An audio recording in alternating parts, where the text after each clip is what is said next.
So, folks, they think you're so dumb that they produced a fake bin Laden photo and gave it to the newspapers, and the newspapers all ran with a Photoshop the government had already put out 3 years ago of him with, bullet holes in his head and his face all smashed in. And they know emotionally people needed to see the dead body. Habeas corpus goes back not just to show the body. If you're going to go to jail for something, they need evidence of it. Show the person you killed. It even predates that in a dual way, that if the king said there's a bounty on this person, you had to bring the body. Bring him in, dead or alive, but bring the body. Bring the body strapped over the horse, or you don't get the bounty. But you notice in this dead or alive, we don't get to see it. Now, like Mussolini being hauled up in Rome by his feet to be spit on for 3 days by hundreds of thousands of people, or Ceausescu, you want to see the body. We saw Saddam hung. He was in a prison for a year in front of everybody. Where is the body? Where is the body? Where is the body? No, we're not being shown that. He's thrown into the ocean. And I told Kurt Nimmo last night, I said, we need a part in the article about where is his body? And conveniently, they're thrown in the ocean. Now, joining us from Pakistan, and we'll find out how close to where this reportedly happened outside one of their largest cities, is General Hamid Gul, retired Pakistani Army general, served as the Director General of Pakistani's Inner Service Intelligence. He was instrumental in the anti-Soviet support of Mujahideen in the Afghan War in 79 to 89. And he was also a veteran of a war with India as a ground soldier. And we appreciate Hamid Gul joining us to give us his take on what is unfolding here. Sir, thank you for joining us. Thank you, Eric.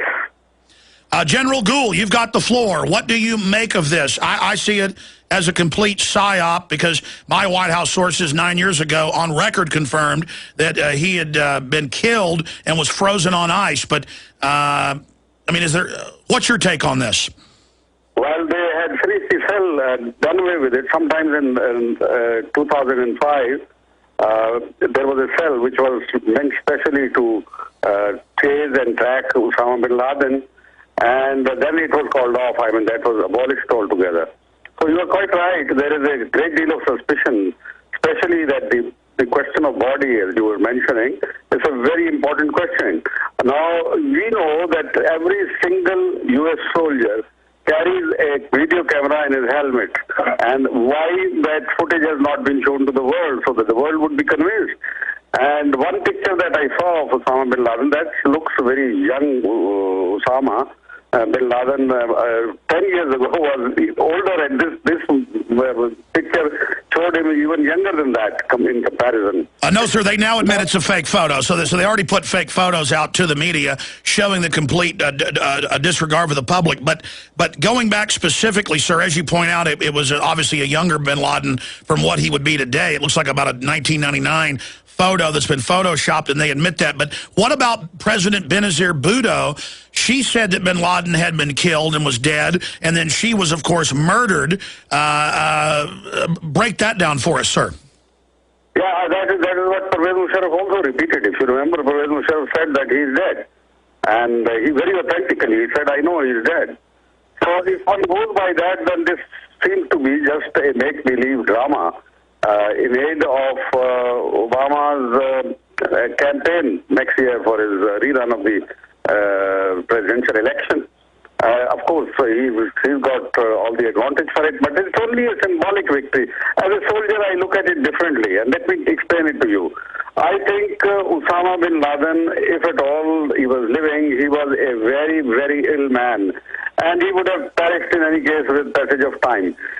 Over the 10 years, his image and his clout has receded into the history. And now with this, he putting up a fight, one helicopter brought down, and his wife stood in front of him, and his son was killed along with his 2 guards. Now this is going to create stuff that is fit for the folklore, for the legend making, and for the battle ballad.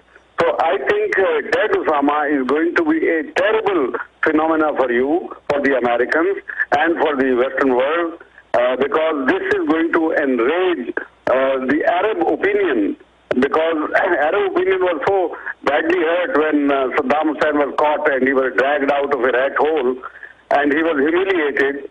So this was a sort of a shame that was hurled on the Arab psyche. But this time around, it's going to be different. Osama will appear as now a hero, and he will be etched in the memory of the people, and already the Arab wave of public wave which is on the rise, it is going to catch hold of it.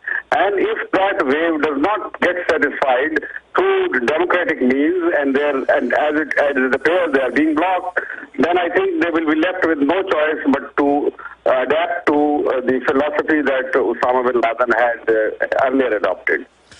General Hamid Gul, I completely concur. For Western opinion, it makes Obama look like he's tough. A week after he kicks off his election campaign, it makes the wars look like they've paid off. But all over Central Asia, the Middle East, it builds him up as a guy that went out in a blaze of glory, up on the mountaintop, like in For the Bell Tolls. I mean, this really sells that image and really resuscitates bin Laden, who had faded back into the annals. But Madeleine Albright, sir, and I would direct you to prisonplanet.com and Infowars.com, though the sites are pretty much down right now because of mega traffic. I was told by, and I'm just giving you this intel because I want you to be able to look into it, Steve Pachinik, who was the #2 man under Kissinger, who said he worked with bin Laden and worked with the Pakistanis against the Russians. He told me in April of 2002 that he was dead on ice and that would be rolled out whenever they felt like it. Then Albright came out on Fox News a year later and said that. And I had 2 other White House sources before this was even news tell me this. And these are high-powered people who were proud of this, and they're so arrogant that they would say this, and then now they put out a fake photo. They throw the body away, instead of handing it over to the nearest mosque, that was a Wahhabist in the area. That, of course, would be the Islamic tradition. Correct me if I'm wrong, sir? Oh, yes, it's very disgraceful, really, the way they have conducted themselves.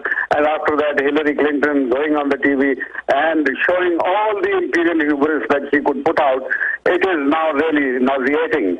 Because this is a fake victory, I can tell you. Osama, if at all he has been now killed, then he was a drag on the operations of Al-Qaeda. He was not helpful at all because he was absolutely laid out of the battle. So what good is it going to be? And now you are telling Taliban once again, you were on the right track a little bit, but now you are telling them, put down your weapons, this is the condition, and we will never accept this. This is not. This is only symbolic. It's only psychological boost to the American people, if at all. And as you said, that it may be a boost for Obama's campaign. But other than that, I can assure you, as far as the real matters are concerned, they are going to be worse than before, because Al-Qaeda is now spread out into Maghreb, what is North Africa, into Yemen, into Somalia, into Chad, into many other places. So Al-Qaeda is a now growing and expanding phenomena, while the American might and their arrogance is a diminishing phenomenon.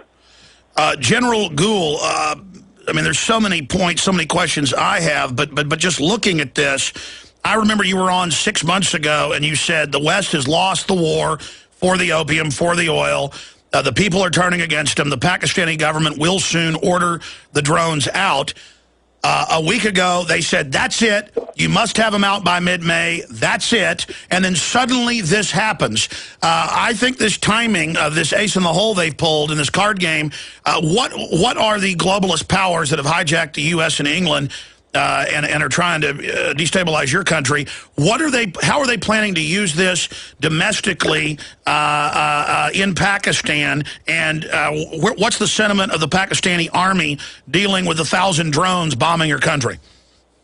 Very, very negative, very, very enraged, very, very angry. I can assure you people of Pakistan are sick and fed up, and I think already the limits of our tolerance has been transgressed, and I think there is going to be a lot of trouble because lines of communication run through Pakistan, of course, and if the army is not backing the line of communication, not supporting it, not protecting it, then I can assure you that it will not work out.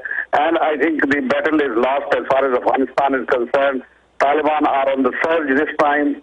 1st of May yesterday, they said Operation Badr, which is a new operation which they are launching, the spring offensive, and I think there is no way, because the battle on the battlefield, it has been lost. I am prepared to sit down with any top general of America and discuss with him, how do you tell me you are going to win? We'll war game it, and I can assure you he will lose hands down. Now, the other point that you were talking about is Pakistan. If Pakistan gets destabilized as a result of this, and I fear and I suspect, and so do the people of Pakistan and the armed forces of Pakistan, that some dark impulse in America, not the whole lot of Americans, but people like Patriots or John Allen or McChrystal earlier on and Mike Mullen, I think they are out for snatching our nuclear assets. This is not going to happen. This is going to be very dangerous, because a desperate Pakistan would be a terrible enemy to deal with, because Pakistan is not a pushover. It's a very large nation. It has many abilities. It is self-sufficient in food.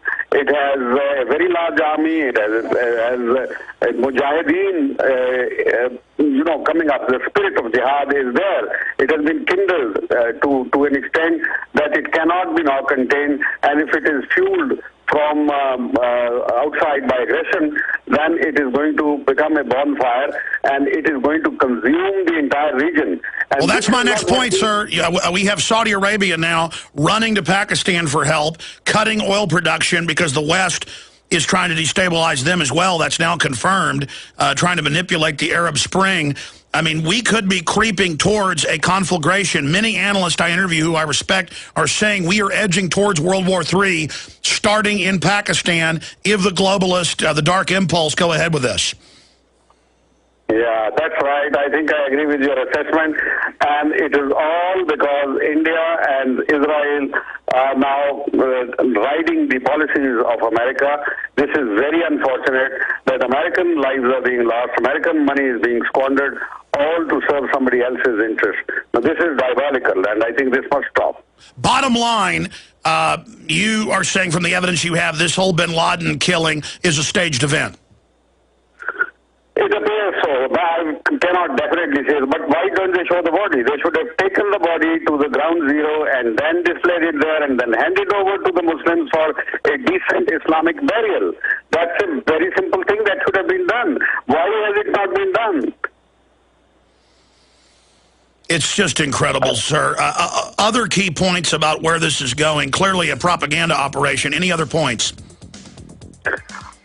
No, I think now they are aiming at Pakistan, and it will be disastrous if they open another war, because they have Iraq is not settled yet.